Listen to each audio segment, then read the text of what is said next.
Kowacho ni ok gimedo suru mora manyien manyalo hinyo jopiny. Kano wuoye kaunti ma Kitui kendike kone gibiro dino rode opogore maneno ni jogo ma ok chulo suru ogeng'negi.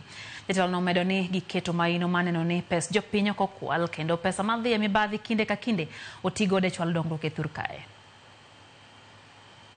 Si leo bajeti itasomo.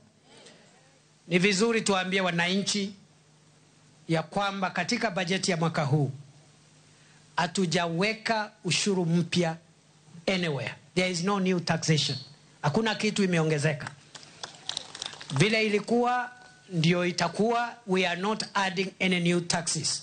Number 2, kwa hiyo budget we are sealing loopholes for corruption, tax evasion, where many people who earn a lot of money don't pay tax and they end up punishing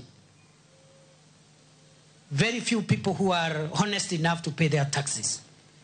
Kwa hivyo hiyo budget ni ya kuhakikisha kwamba hakuna ushuru mpya, hakuna nyongeza ya ushuru, na vile vile wale ambao wanakwepa na kupiga kona, wale wa matajiri hawalipi ushuru, tutawalazimisha walipe ushuru.